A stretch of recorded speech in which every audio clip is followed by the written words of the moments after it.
परमात्मा कहने लगे भाई मांस खाने का प्रावधान किसी सदग्रंथ में नहीं है। क्या बताया भगवान ने?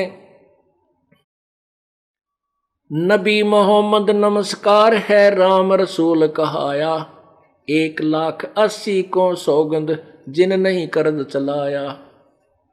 देखो तुम हजरत मोहम्मद जी को अपना आदरणीय पूज्य मानते हो और उन्हीं की आड़ में तुम कह रहे हो कि वो भी मांस खाते थे, वो भी बकरीद मनाते थे। ये तुम्हारी बिल्कुल धारणा गलत है। तुम्हें ज्ञान नहीं है। तुम्हारे को लोक वेद के आधार पर स्वार्थी लोगों ने, अज्ञानियों ने सेट कर रखा है, आधारित किया हुआ है। नबी मोहम्मद नमस्कार है, ये तो आदरणीय महापुरुष थे और वो भगवान के संदेश वाहक थे, रसूल थे। नबी मोहम्मद नमस्कार है राम रसूल कहाया, 1,80,000 अनुयायी थे हुए थे उस समय, मुसलमान बने थे हजरत मोहम्मद जी के। उन 1,80,000 को सौगंध जिन नहीं कर्ज चलाया। उन्होंने तुम्हारी तरह कोई भी हिंसा नहीं की।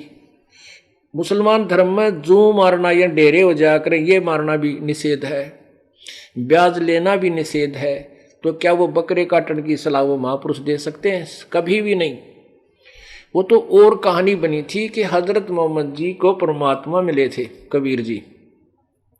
उससे पहले उनको वो जबरील नाम के देवता ऊपर ले गए थे और वहाँ उसने बाबा आदम मिले और जो अब्राहिम मिले, ईसा जी मिले, मूसा जी उनके पहले जो नबी हुए हैं संदेश वाहक, वो सारे मिले, आदम भी मिला। और वहाँ से भगवान का आकाशवाणी से वो 5 नमाज लेकर के आए थे। उसके बाद परमात्मा गए थे कि भाई ये रास्ता ठीक नहीं है, आप मेरी शरण में आ जाओ। परमात्मा हजरत मोहम्मद जी की आत्मा को सतलोक लेकर गए थे। वापस जब छोड़ा तो अपने, क्योंकि उस समय तक हजरत मोहम्मद जी के कई शिष्य हो गए थे हजारों की संख्या में, वह प्रभुता ना छूटी। उधर से जबरील नाम के देवता का डर, क्योंकि उसने गला घोंट घोंट कर उसको डरा के धमका के उनको यो ज्ञान दिया था।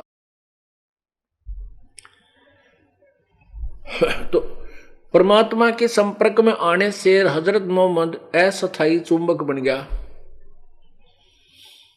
उसमें सिद्धियां आ गई। जैसे नानक साहब जी को बेई नदी से परमात्मा कबीर जी आए थे, वो सतलोक लेकर गए थे। उसके बाद उनको वापस छोड़ा था अपनी महिमा से परिचित करा करके। फिर काशी में वही स्वरूप जो सतलोक में देखा था वही देखा एक जुलाहे के रूप में। जब नानक जी ने कहा था फाई सूरत मलुकी वेश ए ठगवाड़ा ठगी देश खरा सियाणा बहुते बार, ये दानक रूप रहा करतार, लोगो दानक रूप रहा करतार, देखो यो रहा। अब वो तो पागल से हो गए, क्योंकि वही भगवान जिसकी तलाश में हम सारी उम्र खोदी वो सामने बैठे। तो उसके बाद नानक जी साहब में सिद्धियां आ गई थी। समुद्र पर चलना, अंतर ध्यान हो जाना, एक जगह से दूसरी जगह प्रगट हो जाना, इस तरह की सिद्धियां आ गई थी उसमें। ऐसे ही हजरत मोहम्मद में परमात्मा के संपर्क में होने से अस्थायी वो चुंबक बन गया।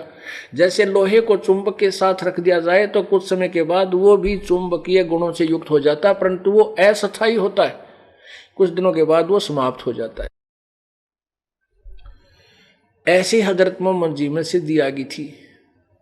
परमात्मा की बात को वो नहीं माने थे। सिद्धि में उसने देखा कि एक दिन मंत्र पढ़ के अपना जो वो कलमा कह लो, उसने जैसे गायत्री मंत्र बोलते हैं ऐसा मंत्र समझ लो, ऐसा उन्होंने अपना एक बना रखा श्लोक सा। उस कलमे को पढ़ के और उसने एक बकरे का पत्थर मार दिया, कांकर, और वो बकरा मर गया। उस बकरे का मालिक था गरीब आदमी, भेड़ बकरियां पाला करते उस क्षेत्र में। वो रोने लग गया, नो बोला है पीर जी मेरा तो एक गरीब का ही बकरा था, यूं मर गया।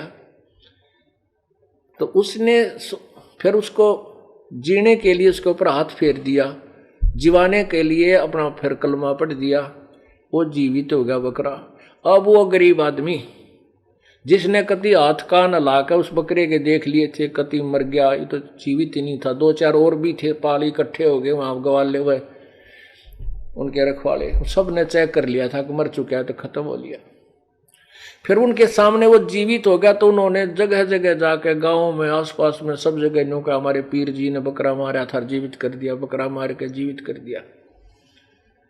अविरोधी बहुत थे उनके उस समय, क्योंकि उस समय ईसाई धर्म का भी पतन हो चुका था, बहुत ज्यादा लोग ऐसे ही पूजाओं पर लगे थे। इब्राहिम नाम के एक महापुरुष हुए हैं मुसलमान, उस ईसाई धर्म में ही आगे चल के उन्होंने मूर्ति पूजा फिर करने लगे थे। ईसा जी के बाद भी उन्होंने मूर्ति पूजा को बिल्कुल बंद करवा दिया था। उसके बाद फिर भी वो वही पूजाओं पर शुरुआत हो गई थी। हजरत मोहम्मद जी ने उनको बंद करवाया था, लेकिन बहुत विरोधी बहुत हो गए थे। वो लोग कहने लगे भाई हमारे सामने जब माना हम उसको जो जीवित कर दे, हमारे सामने मार के जीवित कराए। सब लोग इकट्ठे हो गए, भाई नहीं तो ये कर देंगे वो कर देंगे, अब देखेंगे। तो लोग कहने लगे इस गाय को मार के जीवित कर दे। अब मोहम्मद साहब को तो पूरा यकीन हो गया था कि तेरी शब्द में पूरी शक्ति है, मार भी दूंगा जीवित कर दूंगा, क्योंकि वो बकरे की ट्राई ले चुके थे। कुछ दिनों के बाद एक गाय लाकर खड़ी कर दी, बहुत से लोग इकट्ठे हो गए। हजरत मोहम्मद जी ने अपने वचन से गाय को मार दिया, लेकिन जीवित नहीं कर सका। वो डिस्चार्ज होगी बैटरी, वो अस्थायी चुंबक खत्म हो गया। तब कहते हैं तब हम मोहम्मद याद कियो रे, शब्द स्वरूपी हम बेग गयो रे, मुई गऊ हम बेग जवाई, जब मोहम्मद का निश्चय आई, तुम कबीर अल्लाह दरवेशा, जब मोहम्मद का गया अंदेशा। परमात्मा को याद किया, जब अपनी बेइज्जती होती देखी हजरत मोहम्मद जी ने, क्या तो बात बिगड़ गई। जब अल्लाहू अकबर, ये सबसे बड़े भगवान मेरी रक्षा करो, मेरी इज्जत का मेहर करो। तो उसी समय परमात्मा शब्द रूप में केवल हजरत मोहम्मद को दिखाई दे रहे हैं, अन्य को नहीं। परमात्मा ने जाके एक थपकी मारी, गाय जीवित होगी। लोग समझ रहे थे कि हजरत मोहम्मद जो दुआएं कर रहा है इसी से जीवित हो गई है।